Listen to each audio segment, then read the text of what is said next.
Aurelio, buenos días y gracias por estar por acá. Buen día, gracias. Viste que te recibimos con varias voces. Sí. La más linda, la de Bordaberry, disolviendo las cámaras. Yo no la veo tan linda, pero bueno. Aurelio, contábamos un poco de tu historia, hacíamos un breve resumen al comienzo, porque una larga historia la tuya, pasaste por distintos países, por distintos oficios, pero mencionábamos justamente que allí a mediados de los 50 arrancaste con la fotografía. Sí. Vos contabas, ¿no?, que esto te lo enseñó un compatriota español. Sí. Y preguntarte entonces, en aquel momento, cuando agarraste aquella primera cámara, ¿qué fue lo que viste en Montevideo, en el país, que te llevó a seguir con este oficio? Ya contaste todo. No, hay muchísimo. No, claro, fue una aventura loca, vamos a entenderlo, porque me vine con lo puesto, sin documentos, era como para tirarme al agua prácticamente. Pero no me tiraron. Me dejaron aquí en Montevideo. ¿Sabes por qué me dejaron aquí en Montevideo?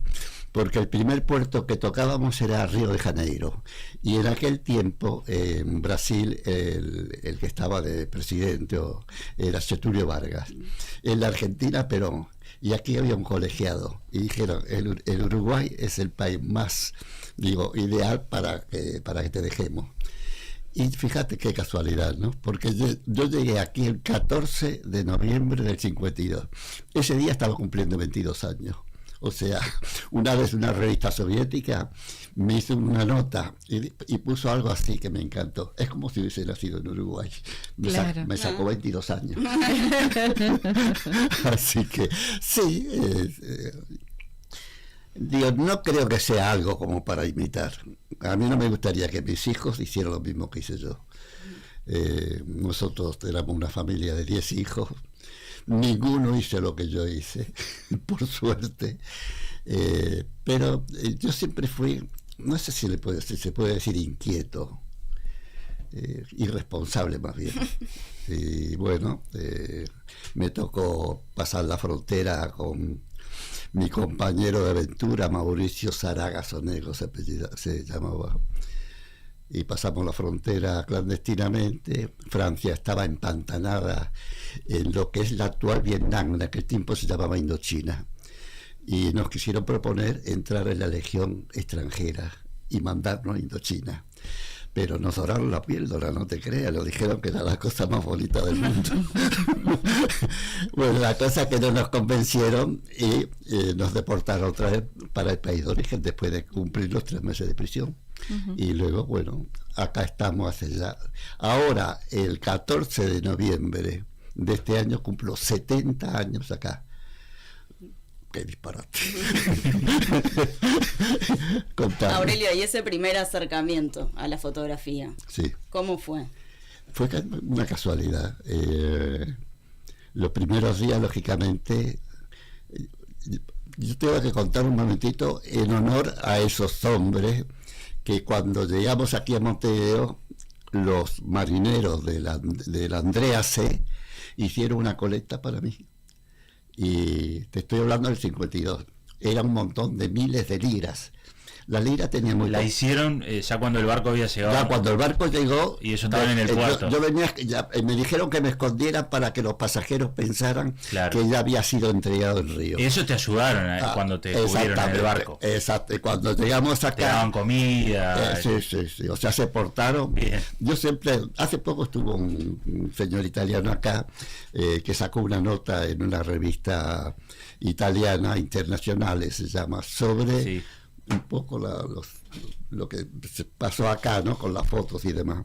Y bueno, la cosa es que hicieron una colecta, miles de liras. Cuando bajo, cambio las liras y eran 36 pesos uruguayos. Claro. No te rías.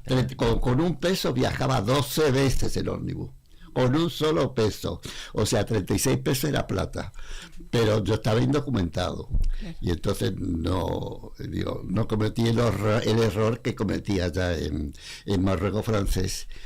Y dormí entre matorrales varios días. Hasta que yo sabía que iba a salir, que esa no era mi vida, vamos a entendernos. Y efectivamente, como a los 10 días salí porque había una casa de España, después españoles antifranquistas. me uní a ellos y ahí, bueno, empecé a trabajar en la construcción, en una fábrica de una fundición Nervión. Pero empecé a ir a esta casa de España, ya iba yo los domingos como joven, porque había baile y demás. Claro. Entonces iba allí. Y un día la señora que estaba encargada del bar de esta institución dijo: muchachos, vengan que tenemos un problemita. Y el problemita, cuando llegamos, era un señor viejito, pálido, flaco. Y todos dijimos: el problema es ese. Y era un tal Lucio Navarro. Y dice: bueno, él estuvo en la Guerra Civil Española, no tiene hogar, salió recién del Sembois, precisa que alguien le dé una mano. Y nadie levantaba la mano. Y yo tenía 22 años, hacía poquitos meses que había llegado. Yo estaba viviendo en un gallinero ahí en la calle Dante 19. Ustedes se ríen, pero era un gallinero. Era un gallinero acá, y aquí donde se metían las gallinas, pero ya no había gallinas, era un galpón con piso de tierra. Claro. El emigrante siempre tiene una vida no fácil, más si no tenés ayuda. Pero si sos joven, no tenés problema. Además, yo sabía de que todo lo que hacía tenía que tener mis problemas, que para mí no eran problemas, sinceramente. Sabía que los afrontaba. Sí, sin ningún problema. Sí. Bueno, pero resultó, este hombre, dije, yo lo que tengo es una vivienda muy, muy humilde. Si quiere venir y lo ve, y si quiere quedarse, se queda. Y él me dijo: mira, muchacho, me dijo, no tengo dónde ir. Claro. Dice: vamos para tu casa. Claro, cuando entró yo, dijo, creo que se arrepintió, pero se quedó. Pero ¿qué pasa? Este hombre había que darle una sobrealimentación, porque estaba delgadito, parecía que había salido de un campo de concentración, y además pálido. La cosa es que se recuperó. Y a los meses, recuperado, encontró una novia, se casó con ella, y me vine a ver, porque desapareció. Y a los 15, 20 días apareció con una máquina fotográfica, lo veo venir. Además, se había puesto un tipo de aspecto agradable. Había cambiado. Y bueno, este Lucio Navarro dice: mira, Aurelio, vengo para disculparme porque me fui sin despedirme. Pero, tú sabes, yo soy fotógrafo. Digo: sí. Dice: ¿te quiero enseñar fotografía? Y yo le dije: no me interesa, eso es cosa para mujeres, perdóname. Las mejores. 1950, estamos hablando de la década del 50. Y bueno, total, que me dijo lo que siempre me decía mi vieja: el saber no ocupa lugar. Tú aprendes, y si luego te sirve, utilizarlo. Él te da esa cámara que te da. Te enseña. Claro, dice: mira, yo te comprate alguna maquinita. Yo estaba haciendo en ese momento una changa en una calle llamada Parra del Riego. Estaba haciendo una churrasquera. Y hablando con la señora de que me iban a enseñar fotografía, yo, un joven, la mujer me dijo: está muy bien, los jóvenes tienen que superarse. Y dice: no, yo tengo una maquinita. Dice que prácticamente no la usamos. Si quieres, te la llevas y me la pegas. Uh-huh. Y me la vendió muy barata, era una Kodak. Ahí está, una Kodak. Claro. Y yo se la llevé a Lucio, a la calle Arechaga. Sí. Ella estaba viviendo con su señora. Se la llevé y él la vio, y cuando vi cómo la agarró, cómo la abrió, le vi que tenía manos de fotógrafo. Parece mentira, pero me dio esa sensación. Y dice: mira, ¿ves? Esta parte acá es para la distancia. Sí. Y ahora eso ya no existe. Uh-huh. Esto es la distancia, esto es el diafragma, esta es la velocidad. Me estaba hablando en chino, claro. Pero aprendí. Y empecé a sacar fotitos por ahí. Sin mucho compromiso. Con tu impronta, además, empezaste, con lo que te parecía a vos, empezaste a sacar esa foto. Era una changuita más que tenía sacando las fotos. Y un día apareció un periodista ahí a mi vivienda en la calle Dante. Ahora se llama Víctor Aedo. Sí, claro. Está. Apareció un tal Luciano Weinberger, que era cronista del diario Justicia. Y me vino a proponer, no tenían fotógrafo, y dice: mira, en Casa de España me enteré que estás sacando fotos.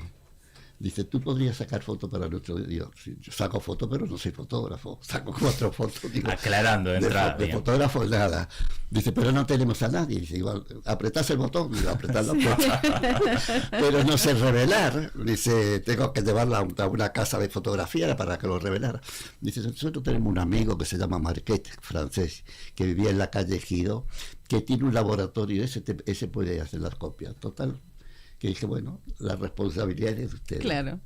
Y empecé a sacar fotos y ahí me empecé a enterar de lo que era también Uruguay, lo que eran los barrios periféricos. Ahí empezaste a conocer el ahí, cerro, o sea, y zona. ahí me empecé a enganchar en la fotografía cuando vi, o sea, de que todo no era color de rosa. Claro. Estaba en América, pero no era color de rosa. Claro. Y bueno, empecé a sacar fotos. Luego, ¿Qué cosas veías ahí cuando recorrías los barrios? Sí, la verdad que cuando veía, porque no creía, o sea, no era un Uruguay complicado, pero el salario del trabajador era escaso. Aunque el boleto costaba 8 centésimos, ganabas 8 pesos de 8 pesos de salario. Y bueno, la cosa es que a los 2 años desaparecía el diario Justicia y nacía El Popular. Y un senador, que no era senador en ese momento, ustedes capaz que lo recuerdan, Enrique Rodríguez, senador me habló para que fuera parte del diario que iban a hacer, que era El Popular. Y yo la verdad que dudé. El diario del Partido Comunista. No solamente eso, porque sabía que los salarios eran muy bajos. No, pero digo, lo aclaro porque en ese entonces estaba la prensa partidaria. Exacta, era una militancia más que otra cosa. Claro.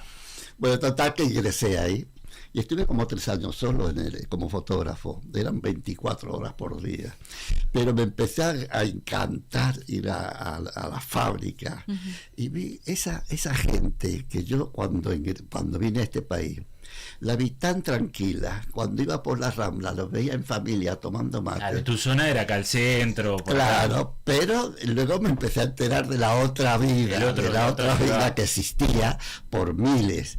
Y bueno, así fue como empecé a sacar fotos. Y ahí empezaste a tomar contacto también con reclamos de trabajadores. Claro. Pero luego era ese Uruguay que quería cambiar. Claro. Y los que estaban bien no querían cambiar, pero estos otros querían cambiar. Y entonces hubo enfrentamiento, lucha, pero también hubo organización. De tal manera hubo organización que se creó la Central de Trabajadores. Luego más tarde se creó el Frente Amplio, sí. Pero hablemos mucho antes del Frente Amplio, se creó la Central de Trabajadores. Y ahí me vi ya... La verdad es que tenía pasión por lo que hacía. Por eso es que me quedé. ¿Por lo que hacías como militante o por lo que hacías como fotógrafo, Aurelio? Aquello era militancia. Claro, a mí me tocó como fotógrafo, entonces tenía que sacar fotos, pero mis compañeros que hacían nota era lo mismo que yo. O sea, realmente fue una militancia. Yo no puedo decir que sea sacrificada porque lo hacíamos con gusto. Pero, o sea, sentías en la familia, sentía tu escaso salario, ¿me entiendes? Digo, y bueno, pero lo sobrellevábamos. Y ahí estuvimos hasta el noviembre del año 73, que es cuando se dio el golpe de Estado. A mí el golpe de Estado lo viví dentro de la Cámara, dentro del Palacio Legislativo, en la Cámara de Senadores. Bueno, eso queríamos preguntarte, Aurelio, porque vos has contado, decís, era el único fotógrafo en ese momento, estuviste hasta la madrugada, te escondiste después, entonces, ¿cómo fue todo aquello? Porque incluso faltan registros de los discursos. Claro, faltan registros. Ahora justamente me invitaron para este 26 estar en la Cámara de Senadores porque se va a recrear lo que fue aquella noche. Estuviste 50 años estabas ahí. Yo te digo la verdad, yo nunca me sentí cómodo cuando era yo solo el fotógrafo que estaba aquí. Me sentía como un intruso. Allí, y te das cuenta, los señores senadores, para un poquito, y yo allí sacándole fotos y escuchando los discursos más vibrante que escuché en mi vida condenando el golpe. Era la noche del 26, no era todavía 27, pero luego estando ahí dentro de esa Cámara de Senadores venían las noticias que yo no sabía si era verdad o era mentira, que habían llegado camiones con gente del ejército y habían bajado soldados con fusiles en mano. Pa. Luego venía otro que en cada esquina del Palacio Legislativo había montado ametralladora. Todo esto yo no lo vi. Estabas en la cámara. No lo vi. Luego más tarde que había tanques.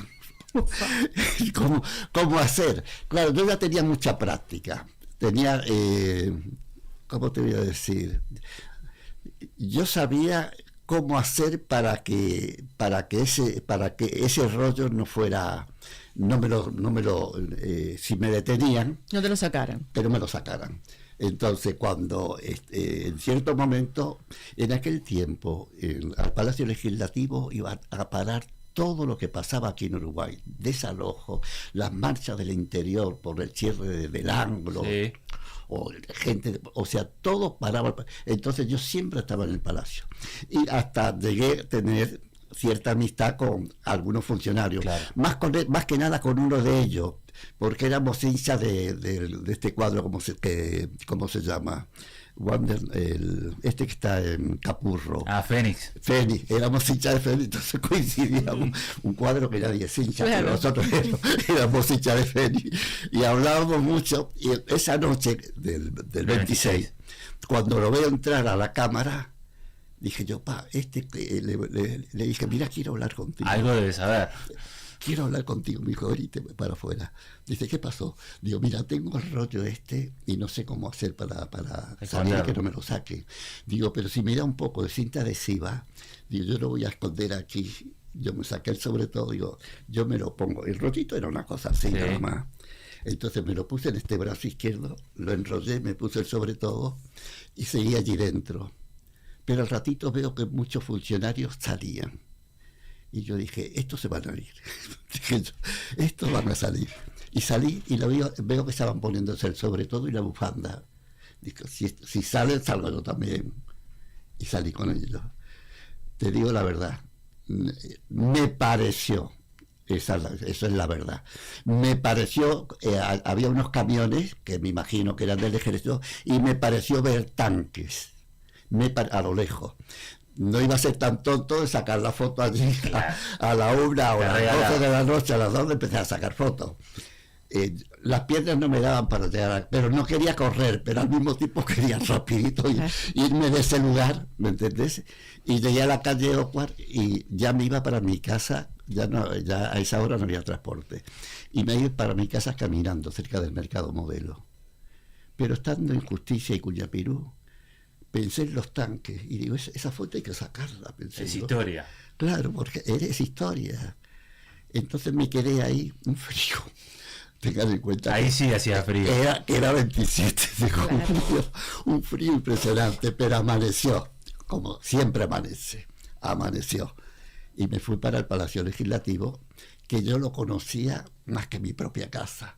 Me fui para el Palacio Legislativo tomando todo tipo de precauciones. Ahora si ustedes van al Palacio Legislativo, hay jardines, lugares para que los niños. En aquel tiempo no. Había como una piedra muy grande, como unas rocas allí, que yo algunas veces me escondí ahí para sacar fotos de cuando había problemas. Y bueno, yo llegué hasta allí y les digo la verdad. Cuando vi aquel tanque arriba de la vereda del Palacio Legislativo, apuntando con su cañón a la puerta, sentí indignación. Sentí que era una vergüenza que hubiesen puesto un tanque de guerra y soldados armados en el Palacio Legislativo. Porque después de todo, ¿qué es el Palacio Legislativo? Es un lugar de leyes, de tolerancia, de democracia. Aunque no son enemigos, son adversarios políticos. Y ver aquello sinceramente, me dio fastidio. Me dio fastidio ver aquello. Bueno, saqué un par de fotos y dije, ¿qué hacer? Y me acordé, cuando ustedes quieran cortarme, me cortan. No, por qué. Pero estamos escuchando me acordé, cuando aquello me acordé que en el año 64, había habido un golpe de Estado en Brasil. Uh-huh. Y yo había estado en la reunión de los dirigentes de aquella central. Todavía no existía la CNT en aquel tiempo, pero había central de trabajadores, que reunidos el dirigente sindical Héctor Rodríguez, del gremio de los textiles, en esa reunión propuso que si en Uruguay había un golpe de Estado, lo mismo que ocurrió en Uruguay, que había que ocupar la fuente de trabajo. Y se votó. Está bien, si hay un golpe, hacemos. Y yo dije... Vos no acataste, Aurelio. Sí. No acataste. No, lo que ocurre, yo iba pensando, si realmente se ocuparán las fábricas, realmente la gente parará. Claro, y eso te encendió la alarma de que me tengo que ir a la fábrica. Claro, claro. Entonces, mira, el primer lugar donde que fui después de eso fue al CASMU de 8 de octubre, porque viviendo cerca del Mercado Modelo, hasta ahí me quedaba Iba cerca. caminando, claro. Y ve que había una pintada allá. Donde Ya, eso el mismo 27. Sí, el mismo 27. Abajo el fascismo, pero con X, o sea, Sí, sí. Luego fui al Británico y decía sanatorio ocupado. Me fui para el Clínica, hospital ocupado, y un gran letrero que colgaba hospital ocupado. Luego me fui para allá para el cementerio del museo, porque yo quería saber qué iba a pasar con el transporte. Y en el cementerio del museo, frente al hospital británico, hay un cantón municipal, hay una plazuela que es ovalada, y de este lado hay un cantón municipal donde se guardaban los trolebuses. Ahora se guardan camiones de la intendencia. Bueno, entonces yo llegué allí entre dos luces. Fui caminando, llegué entre dos luces y empecé a cruzar la plaza. Yo llevaba la máquina siempre escondida, ¿no? Empecé a cruzar la plaza y vi una cantidad de gente cerca o sea, detrás de unos portones, que es donde estaban los ómnibus, que miraban que estaba, cuando aún estaba, no había amanecido, y vieron que un fotógrafo estaba cruzando, una persona estaba cruzando la plaza. Vi nerviosismo. Entonces saqué la máquina, dice así. Yo era bastante conocido ya en esa época. Y alguien dijo, ser fotógrafo del Popular. Y salió el grito en esa madrugada. CNT, libertad, CNT. Me dice, la verdad que me conmovió. Abrió los portones, abrazo, todo el mundo quería saber. Y yo le decía que venía a sacar una foto. Sí, pero ¿qué has visto? Claro, ¿qué está pasando? Claro, ¿qué está pasando? Digo, yo lo que le puedo contar es lo siguiente. El Palacio Legislativo, digo, está cercado. O sea, ha sido disuelto. Está cercado además por el ejército. Digo, al menos en la noche del 26-27, pero luego he pasado por el CASMU, por el Británico, por el Clínico, digo, y están como ustedes, ocupando.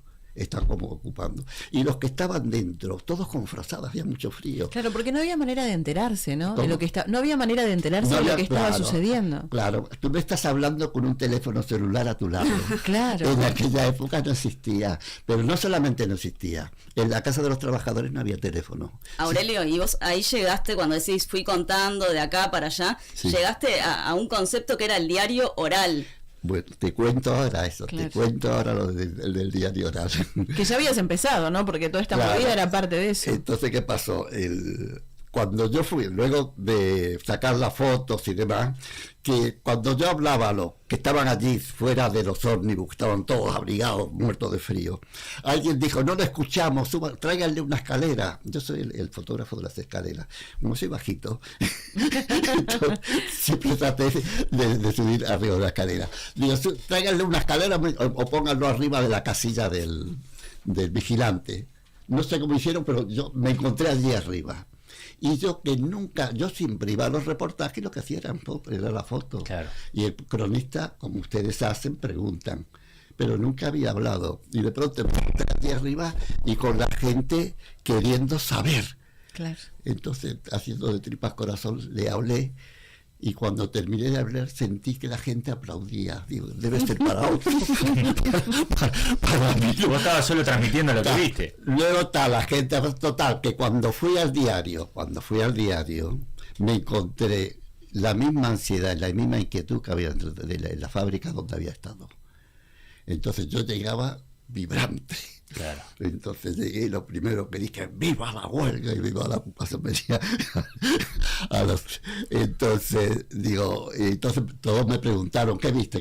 Digo, mira, vamos para la sala de redacción, que ahora cuento lo que tú decías. Vamos para la sala de redacción, vengo con una idea. Fuimos para la sala de redacción, ahí estaba el director, el subdirector, el redactor responsable, los cronistas, los linotipistas, estaban todos allí. Y les dije, bueno, compañero, esta maquinita que está acá, digo, hay una cantidad de fotos de lo que está ocurriendo. Digo, pero vengo con una propuesta porque la gente no se niega a la foto, pero quiere información. Y propongo que nos convirtamos en diarios orales, además con una ventaja, diarios orales sin censura. Y vamos a sacar fotos y como propongo hacer brigada y que cada uno hable a la gente, sobre todo los cronistas que son más de hablar que nosotros los fotógrafos, digo, y contemos qué es lo que está pasando. Y entonces hicimos brigada, que a mí me tocó hacer la brigada con el redactor responsable del diario, Nico Schwarz, no sé si lo han conocido sí, por claro. nombre. Sí. Y entonces cuando hicimos brigada empezamos a recorrer fábricas, pero luego venían a pedido para que fuéramos, sobre todo de las facultades, y allá nos llamaron de la Facultad de Medicina. Aquello no te imaginas lo que fue la Facultad de Medicina. Aurelio, para cerrar queríamos consultarte y pedirte que seas lo más breve que se pueda.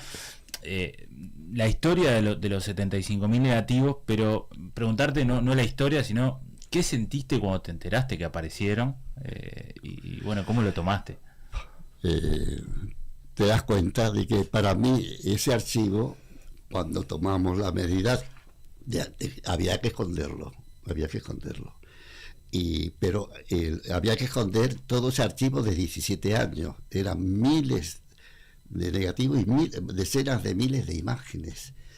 Y la escondimos el 6 de julio del 73 en un entrepiso del edificio Lapido.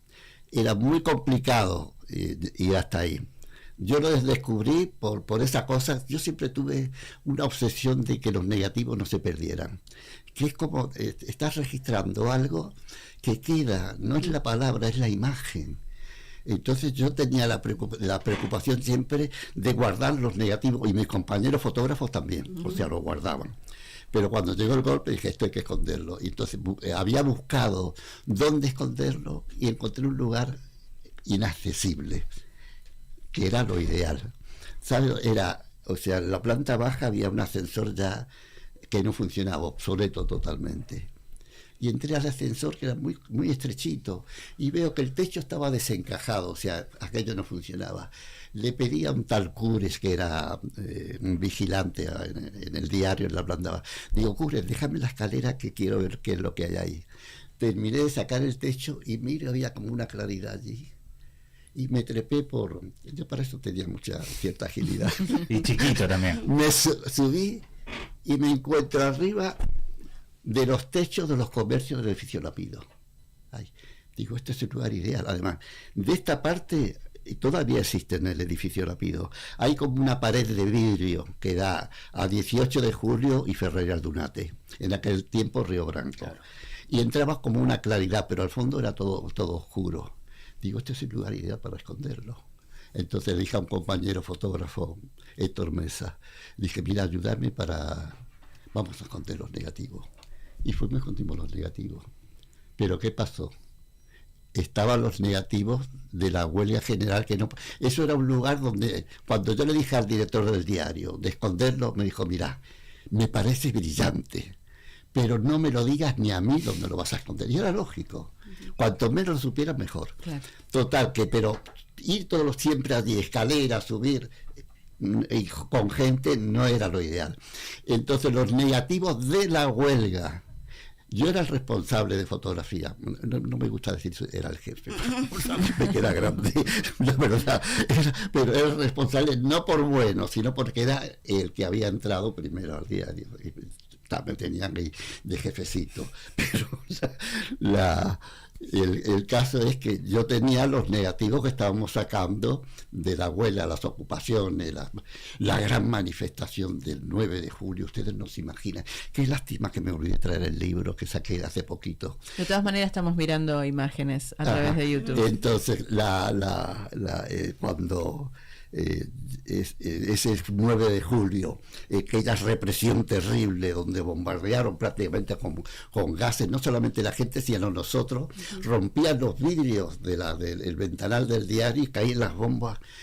Y ¿qué hacía yo con aquellos negativos? Y estaba mi hijo conmigo, 15 años, Fernando. ¿Y ahora qué hago yo? Y que iban a invadir. Y le dije a Fernando, venite conmigo. Y yo con una caja llena de los negativos de la huelga general. Yo tenía previsto tiempo antes, cuando las medidas de pronta seguridad, un escondite en el piso 13 del edificio Lapido. Ahí, si ustedes van todavía, ustedes van al piso 13 del edificio Lapido, hay una grúa. Todavía existe una grúa de cuando se hizo el edificio. El edificio ese debe tener como 100 años por lo menos. Sin embargo, esa grúa sigue existiendo. Y cuando yo subía, cuando las medidas de pronta seguridad, vi aquella grúa que era la grúa y por acá estaba toda cerrada con una carcasa metálica. Y yo pensé, ese es un lugar bueno para esconderla. Y aquel 9 de julio dejé a mi hijo en el piso cuarto con una familia Garibaldi. Le pedí por favor que lo dejaran. Y la mujer, cuando abrió la puerta, ellas eran 2 hermanas jubiladas de apellido Garibaldi. Y me dijo, ay, señor Aurelio, no lo puedo dejar acá. Digo, no es que yo no quiero quedarme. Yo con mi negativo que tenía que esconderlo. Digo, pero deja a mi hijo. Y la mujer dijo, bueno, que pase. La mujer pobrecita estaba pálida con una bolsa de agua caliente apretada contra el pecho. Y yo seguí no les cuento todo entero porque es muy largo. Sí. Y hasta el piso 13 había que sacar un vidrio que yo tenía sacadas ya casi todas las masillas de tiempo antes. Terminé de sacarla y cuando estaba sacando la masilla siento que el ascensor empieza a subir. Agarré y me fui para las escaleras, me quedé entre el 11 y el 12 mirando cuando iba a pasar el ascensor. No es de puerta, es de reja, para ver quién venía ahí. ¿Y quién venía ahí? Un soldado con un fusil. Subía y llegó al último piso, al 14, y bajó y yo pensé que se iba a quedar por ahí, pero no. Bajó con el ascensor el mismo soldado. Y esperé y volvió a subir otra vez. Y bajaba y lo vi varias veces. Dije, está haciendo la vigilancia piso por piso por el ascensor. Entonces hice como hacen los presos. Empecé a contar cuánto tiempo llevaba a bajar y subir para yo terminar de poder sacar el vidrio. Sí, claro. Entonces cuando empezaba 1, 2, 3, 4, 5, no, estaba 6, 7, yo subí. Claro. Y lo único que tenía en ese momento para sacar la poca masilla que había en el vidrio, un vidrio de unos 40 por 40, era la llave de mi casa, era una masilla muy dura, pero lo saqué y me colé. Y con la valija, ustedes dirán, ¿por qué no rompiste el vidrio? Porque imagínate que yo rompo. ¿Dónde meto esos vidrios? Dejar la huella de que ahí había alguien, lo había roto y estaría en algún lugar. Aurelio, sí. tenemos que cortarte para ir cerrando. Ya cortamos. Que ya llegaron un montón de mensajes. Te queremos agradecer por habernos acompañado y te convidamos seguramente para venir otro día. Mira, yo tengo que agradecer. Qué pena que no traje el libro, pero yo agradezco. Yo sé que el tiempo tanto en la radio como en la televisión es tirano y bueno, agradezco de verdad el haber estado acá. Nosotros te agradecemos y llegaron muchos mensajes. Gracias, Aurelio. Muchas gracias a ustedes. Gracias.